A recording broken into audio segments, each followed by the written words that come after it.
Have you ever felt that whisper in your soul calling you to something more, but all the things spinning around in your mind have kept you stuck?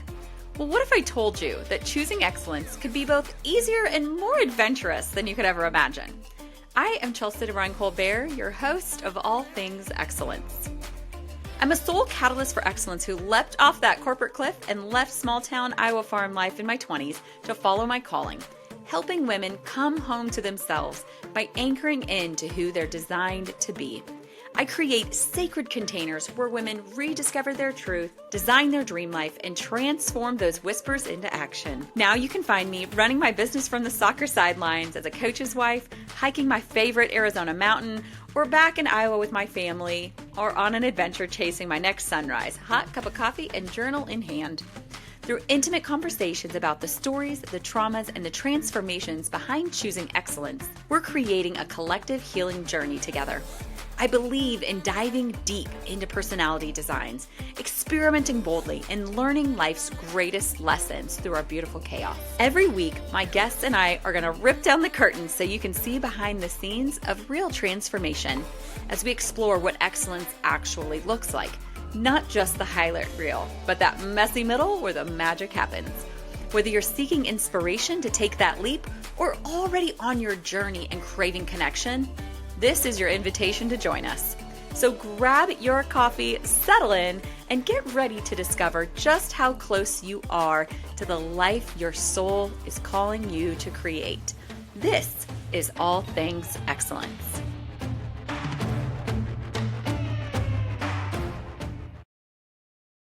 Hello, All Things Excellence fam. Welcome back. Today is a short but good, really good episode on one of my favorite topics. This was actually a requested topic that came to me. People kept saying, you need to share your morning routine with us on your podcast.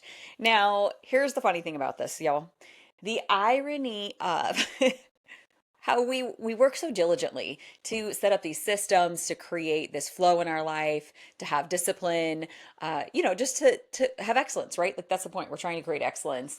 And as I sat down to record this episode today, I have my backyard neighbor who has locked their dog outside for the millionth day in a row, and the dog will bark relentlessly for hours on hours. And then I have my front yard neighbor, which my office is in the front of my house, who loves to use her leaf blower for any project at all.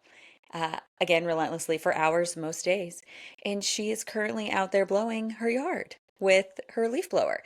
So I had to laugh as I sat down to say, this is how you make a day perfect. This is how you create a day of excellence. This is what I do at night. This is what I do in the morning to make sure I've got this crazy good day. And as I sat down to do it, chaos ensued in my front yard. So bringing you guys this goodness today, just grounded in reality of like, if we don't plan, then we just get whatever comes our way, right? So we decide, if you're in business, we always get really detailed on who our ideal client is, right? We say you want to know them so well that you can basically see this person in your mind. We know Tracy from a marketing episode that I did, Tracy Altmich, they went so far as to have a cardboard cutout of this guy named Sam at their company because that was their ideal client. So we work so hard to create this ideal life. We work so hard to create this ideal day. We create so much structure around it. And then whatever comes our way, we handle it as we do. But we do have to do that. We have to create what is our ideal life? What is my ideal day? Put that structure in because it does help us at least then move forward with an intention. But are we going to have barking dogs in the backyard and neighbors with a leaf blower in the front yard? Absolutely, we are. But we're diving into this today just to give you guys some tips of how I create this structure in my life so the madness of the day doesn't overwhelm me. So first, we're going to start out with my evening routine. We're going to talk morning and evening routine, but we're going to start out with the evening routine. And some of you guys might think like, well, why are we starting backwards? There's a book called Leading on Empty by Wayne Cordero. And in that book, it talks about the premise of today started last night. Okay? Today started last night. And that's because how you ended your day yesterday. What time did you go to bed? What did you pick up your house? Do you have dishes in the sink? Did you plan out your day accurately so you woke up in enough time so you had some things, prepared for the day so the day isn't as chaotic? Did you even know what tomorrow looked like? Are you living a life in response to what you have to do tomorrow, or do you live in a constant reactionary state? My husband and I, we constantly talk about being a reactionary leader. He has someone in his life who I would say, out of sheer immaturity and lack of probably caring. I don't think he cares, and he's immature emotionally. He lives his life moment to moment, constantly reacting to whatever is coming towards him. And I always think, gosh, if he would just hire me to help him for 1 week of his life, get one Voxer pass with me so I can help you create the habit of responding to life instead of reacting to whatever is happening in the moment, there'd be a lot more peace and ease in everyone's job and life. So today started last night, and how this looks like for me: when I get done with work, before I leave my office, I fill out what I call my Daily Intention Worksheet. This is a worksheet that I created 12 years ago. I created this worksheet and I became very married to it. I would fill it out every single night before I left my office in my home, right? I'd fill it out every night, and it's all about tomorrow. It's sketching out tomorrow's ideal schedule every 30 minutes. And you guys, it's ideal, right? Like I time block it, for these 2 hours, I'm going to do this. For this 30 minutes, I'm going to do that. For these 3 hours, I'm going to do that. Planning, is tomorrow a hair wash day? Do I need to swing by the grocery store? What are we even having for lunch and dinner tomorrow? Is there anything that I can prep this evening for that to make tomorrow go a little bit smoother? I also write out, what are the 3 non-negotiables for tomorrow? What are tomorrow's top 3 non-negotiables that if I do not execute these things, it won't be good? And making sure I write those at the top. I do a daily brain dump. I have a brain dump actually split into sections where I brain dump things that need done for our home, things that need done for my different businesses, and things that need done for our clients. We have some clients that we help them manage social media and email marketing, my assistant and I. And so I'm brain dumping in all of those areas so I know what we need to kind of have our hands and our eyes on tomorrow, but also then taking those top 3 things, tossing them in that top 3 non-negotiable box so we know that no matter what, no matter how sideways tomorrow goes, nobody gets to go to bed until these 3 things are finished. And then lastly, I set up tasks for my executive assistant, Carline. I've got a few assistants that do a lot of different things. Carline is my full-time executive assistant, and we use this online system called Asana, Asana. I'll have her toss in the show notes, Asana. And what I love about Asana is we do use the paid version. I'm gonna tell you all that. We do use the paid version. I think it's worth the money because for us, you can assign tasks, you can assign due dates. I can literally go to different dates on the calendar and tell her different things that need done that day. You put notes in there, you can have comments back and forth on it, you can have it ranked as a different priority. And so I sit down and I go, this is everything that has to happen tomorrow. And what part of this can be delegated over to her? And then assigning that to her in our Asana. The next thing I do is I meal prep for tomorrow based off of our weekly meal list. Now, I'm going to tell y'all, my husband is one of those gotta feel in the mood for food type of people. I'm a girl, I snack all day long. Meals aren't super my thing. It's better for my body type, it's better for my human design type to just eat when my brain needs some nourishment and some protein. Whereas my husband, Kobe, is more of like, I need to feed my body. My body is hungry. But with that, he also has to feel very in the mood for his food, which I don't understand. I've never understood it. I still don't understand. At least at this point, I know it's just in his design. So I accept it a lot better. So every Sunday, we write out a list of things that Friday to Sunday, depending on our schedule, Friday to Sunday, I try and go grocery shopping on Fridays for the next week ahead because Friday afternoon is my chill afternoon. It's my me time. And I have a rough plan of it then. But on Sunday, he and I sat down and we look at the schedule and we get a better idea of what meals are going to fit what flow of the week better based on his schedule. Because sometimes he's home at 4 in the afternoon, but most days he might not get home until 8:30, 9:30 at night with the sports that are happening at the school. So planning out what will feel good for him tomorrow, what will feel in the mood, what is, sounds good to him, what's going to align with his schedule. Are we going to be eating at a soccer field or a baseball field? Or are we going to be eating at the kitchen table in our home? Like, what is this looking like? Am I grabbing food and am I bringing it there? What appointments do I have going on? Every day looks so wildly different for us in our schedule. We base our meals off of that.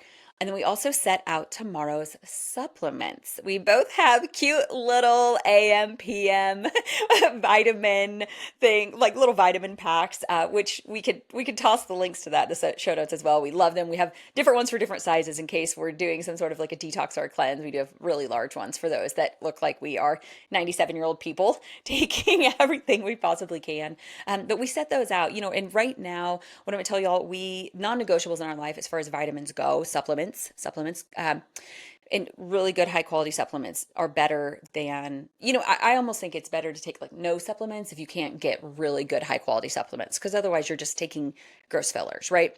So currently our non-negotiables are vitamin D plus K2 drops, our omegas, for me, beef liver for my iron, Megaspore probiotic. We both take that. We both take Cellcore's CT minerals just for mineral supplement, right? Because we don't get that in our water anymore.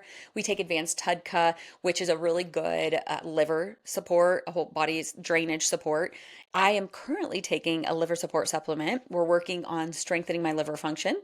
And then we both take, it's called BCATCP, something like that. You'll know it when you get on Cellcore's website. It's BCATCP, whatever. I make it up every time. But it is a mitochondrial function support. So we set those out to take tomorrow. And then we take Chloe on our daily containment walk. And containment. And Dr. John Townsend, he has this book called People Fuel. And I was in his leadership program when he was writing this book. And it's about the 22 relational needs of humans. And one of those needs in there is called containment. And containment is really, if you have this containment need, it's let me vent without trying to fix me. Be a container, hold my stuff. I always say, I'll be a container for you. I'm like a number one containment buddy. Like, throw it all up in me. I will hold it for you, and then I'll toss it over my shoulder, and we'll keep on walking. And so every night we take our little puppy for a walk, and we also do our containment session. We take turns back and forth talking about our day, things going on in our life that we just might need containment for in this season or in this day. Just get it off our chest so that way we can sleep well. It's part of our emotional hygiene. Okay. So something that I had a mentor talk with me about in the last year was my need for emotional hygiene, because as a coach and as a leader, I'm constantly taking on so much stuff throughout my day. I'm what you would call an empath. In my human design gene keys, 70% of who I am is knowing what people need before they even need it. And I can get so emotional about that because it's comes to be so simple for me as even having someone stay with us. Like when we have guests, it's a different level. Being hospitable is a next level type of thing for me, because internally I always know what someone needs before they even know that they need it. I'm wired for it. And so part of our emotional hygiene is that containment walk. But then for me, I get back from that. We have a little portable sauna by Therasage. I jump in there for 15 to 20 minutes, just with that red light. It has red light for my neck down. My little head pops out of it because it's a portable one, and it fits in the corner of our living room, but it does pack up into absolutely nothing. You could shove in a closet, no big deal. I jump in the shower, I wash away the day. So that mentor told me, that daily containment shower where you're literally in your brain washing away the worries of yourself and everyone of the day. And then I crawl in bed after putting my phone to sleep in my office. Okay, my phone goes to sleep in my office. We do our little tart cherry juice with magnesium and a little bit of sparkling water. We do that. We cheers and we crawl in bed. And again, my phone sleeps in my office. Every device of mine sleeps in my office, and I don't get to go in there until a certain part of my morning routine is executed the very next morning. So as we're falling asleep, we do this little thing where we have a words of affirmation. And honestly, guys, it kind of started very accidentally, where my basic need is quality time. My husband's need is, or not basic need, my love language. And my love language is quality time. And my husband's love language is words of affirmation and acts of service.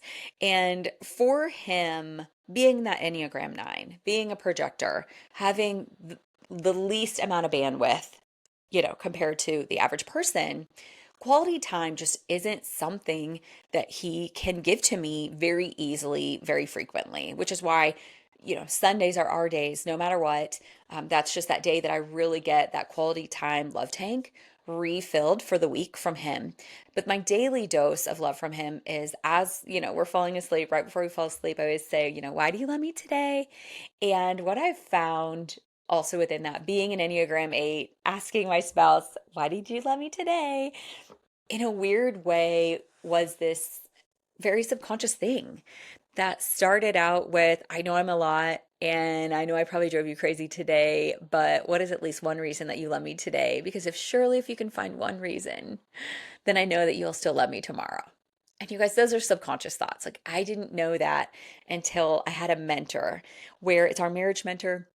They're just like us, but they could be our parents, our distance in age. And we were on a trip and this subject came up and she goes, oh my gosh, I do that too. And she's an 8 and her husband's a 9, just like us. And the four of us laughed so hard about this because her and I had to admit that it was subconsciously stemming from this place of, we know that we're so much, but if they can find one reason to love us today, then we can keep having them love us tomorrow. So that is my evening routine wrap up. I fill out my daily intention sheet. I meal prep based on our meal plan that we set at the beginning of the week. We do not pre-cook our food. My husband hates warmed up pre-cooked food. So we get that all set out. We set out our supplements for tomorrow. We take Chloe on our containment walk. We do the emotional hygiene of our containment walk. I do the sauna. I do the shower. We drink our tart cherry juice and our magnesium, which has helped me sleep like a baby. Game changer in my sleep. We do our little words of affirmation. And the last thing that I do is I have what I call my bedtime Stanley, like the little Stanleys. I have a 20-ounce one and it lives by my bed. I put 20 ounces of that full water in that water container by my bed.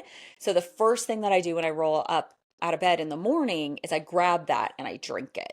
But again, I'm setting up being hydrated tomorrow by putting that 20 ounces of water next to my bed before I go to sleep. So do you see where our evening prep is always preparing us for tomorrow?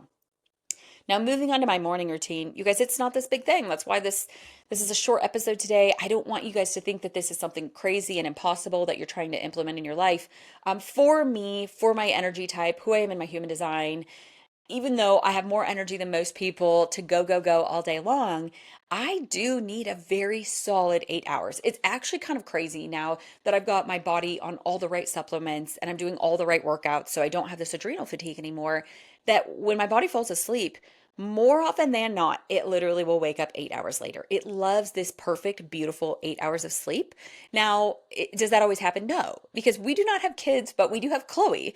And Chloe is our 15-year-old Havanese poodle who is just in her era of waking up multiple times in the night. She wants to go outside in the night. She wants to eat food in the night. She's very vocal about it. She wants to then get up on the bed because we have to put her up there, right? She's 15. Then we need to get her down. So we are in this era where we've got this 8-pound old sassy grumpy lady who does keep us awake throughout the night. But we still really strive, both of us, to hit those 8 hours of sleep. I also think that what hours you sleep is honestly more important. I look back at college and I think, were we hung over because of what we did and what we went out and the fact that we were drinking alcohol and eating Big Macs at 3 in the morning? Or were we hung over because we were not going to bed early enough? Because if I stay up past like 10:40, 11 o'clock at night, it feels the same. I don't know if that's age or I really think it has something to do with it. I'll tell y'all, I'm a wake up with the sun kind of gal. So in the winter, I tend to sleep more like 11 to 7. But here in Arizona, our sun comes up at like 4:30, 4:45 in the morning in the summer. So in the summer, I tend to sleep more 9 p.m. to 5 a.m. But it is that perfect window, and I build my life around that. I really do build my life around trying to create those perfect 8 hours of sleep, because I know if I can at least make sure my body is laying in bed and attempting to rest, even with Chloe being crazy during those hours, my brain is going to have its best day tomorrow. Of course, when I wake up in the morning, I grab that 20-ounce little bedtime baby Stanley. I chug that water to the bottom, and then I go straight into our kitchen, and I have a specific cup that I grab every morning.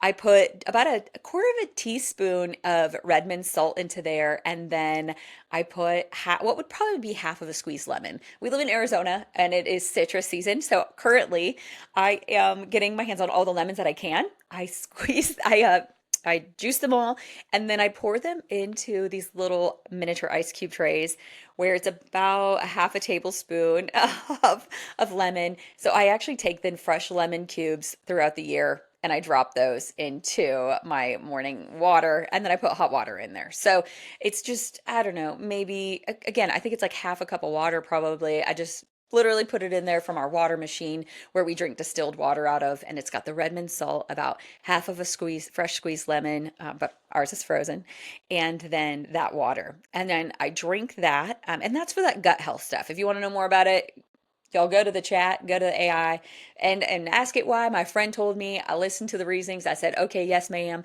And what I can say is it has greatly up leveled my digestive game. I've taken a probiotic for a long time. I work really diligently on gut health, but y'all, that morning lemon water, I'm just gonna say, I'm about 2 months in, and it's worth it. It's worth it. After that, I make my cup of coffee. I allow myself two 12-ounce cups of organic. I know nobody have a heart attack on me. I do get the organic coffee, but I do just get it from Costco. It's nothing crazy and special. I know there's probably a lot of other things that are better that I could do, but that's where I'm at. That's what I'm drinking. And I use nut pods for my creamer. I like the texture of having some creamer in my coffee, but I am very against starting out my day with, like processed sugar. I do think that getting a handle on not putting these highly processed sugar-filled creamers in your coffee, if you are a coffee drinker, I think that's one of the best things that you could do, because it is important, right? How we're starting our body out. Like, what are we lining our stomach with to kick off the day? And then I do put some Vital Proteins collagen in that. So I mix that all together, a little bit of nut pods, a little bit of Vital Proteins collagen, two 12-ounce cups of coffee, and I go out for what I call patio time. Most of the year, I sit out on our patio because we live in Phoenix, so we get to do that. And I grab that sunshine, right? We know that morning sun is the best thing you can do. In the middle of the winter, y'all, there are days in Arizona where we wake up and it's only 30 degrees outside. I try and fire up the little fire table that we have out there to get it, just to get that fresh air, to get that sunshine. But there are days where that sunshine in my eyes in the morning and on my face, the best I can do is just laying there with the window open and having the sun hit my face in that way. I usually drag about 2 to 5 books out there, and I sit out there. I journal. I've got worship music going or reflection music. I write the word of the year for me at the top of my page. I always write 3 to 5 reasons that I'm grateful just that day. Y'all, there are a lot of days that I write that I'm grateful for sunshine, the palm trees in my neighbor's backyard, and a cool breeze. There are a lot of those days because I am seriously grateful for that every single morning. I do anywhere from 5 to 20 minutes of meditating where I close my eyes and I allow myself to see that dream of like, what am I working for today? Because, every day really kind of is a doozy. And there's, people, right? People are always kind of messy, and life is messy, and every day is kind of a doozy, and it's a lot. We've got a lot going on. And so I take 5 to 20 minutes to just close my eyes and feel that breeze, or just soak it in, even if I'm just sitting at my kitchen table. And I make sure that I see the dream that I'm working for to build for our lives, and that I feel all the feels. The next thing I do is some kind of movement. I'm in a weird season right now with workouts, just trying to figure that out. I am recovering over the last 8 years from some Hashimoto thyroid stuff. And my adrenals were super smoked by the time I was 32 years old. So I love a good hit workout. Like I would live and die by Orange Theory, but for me personally, in this season, my body is like, no, you're not going to be doing that. So I do Pilates 2 to 3 days a week. I go to a studio and I do that. And we have a Peloton and a treadmill in our home. We have a TRX, which I love.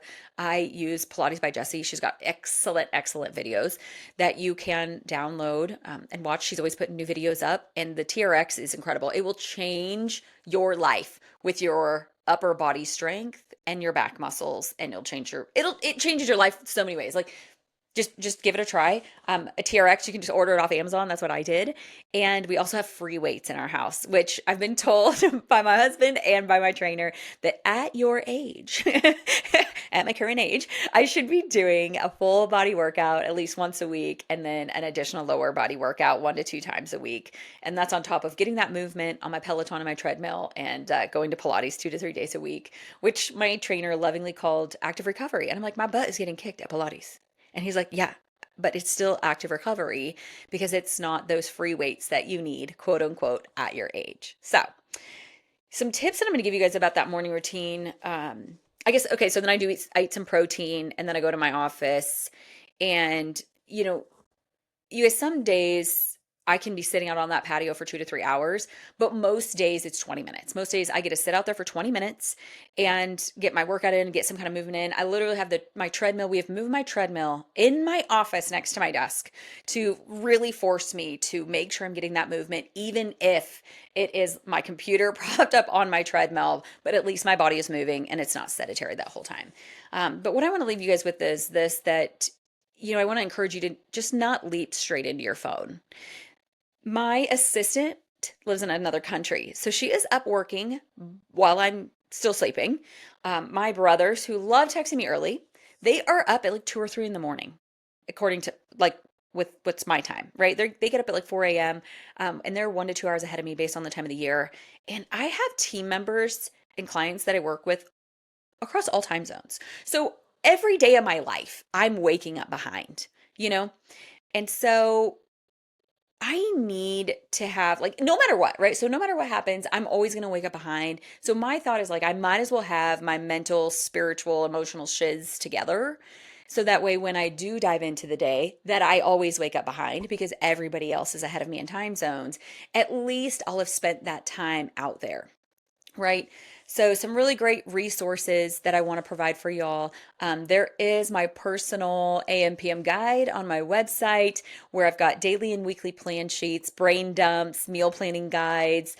We can customize this based on your life and your family and your career. That's the one thing that I love more than anything, is helping people look at the chaos of their life and create a lot of clarity and structure from that.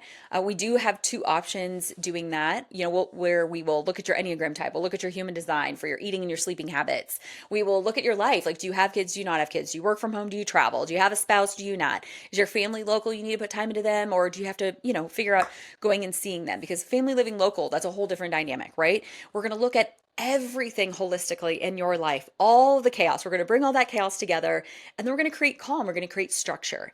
And we have two options that we get to do that. We have one-on-one clarity coaching, where it's just a one-off clarity coaching session where I am your containment session. You throw it all up at me and I create a lot of really great order for you.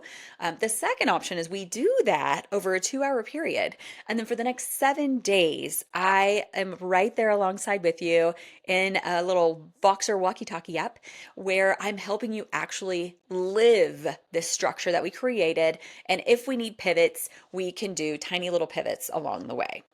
So, y'all, I just want you to know, I love helping. I live to help people create clarity and routine, because I believe that when your yeses are planned, your nos are easy.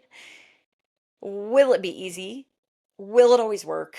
Absolute heck no, which is why we go about 80/20, right? That's what the whole premise of this. All things 80/20 excellence. We're striving to have excellence 80% of the time, knowing that 20% the dog is throwing up, our kid is screaming, our neighbor's knocking on our front door, and we've got a flat tire on our car, and we are absolutely 30 minutes late to where we were supposed to be going right now. But I want you guys to start living today with your 80-year-old body in mind. I've got my 95 and 96-year-old grandparents who are still living at home, rocking out life, gardening, doing all the things. They walk to church every Sunday. My grandfather literally lives in Iowa and he goes for a walk every day, even if it's like 20 below. He's so crazy. But you guys, every day of my life, I think of them. I picture them every day and I go, what is Chelsea today doing for her 95, 96-year-old body? What is her 95-year-old self going to wish that she did with her 40-year-old body? How did she take care of her mentally, physically, spiritually, all those things? So I hope you all took some greatness away. We can't wait to hear from you. However you can, reach out to us. Let us know if you're giving any of these structures a try, or if you would love to work with us and help you create a little bit of clarity and alignment and take the chaos of life into a little bit more calm. We are here for you. So thank you for joining me again today on this episode of All Things Excellent.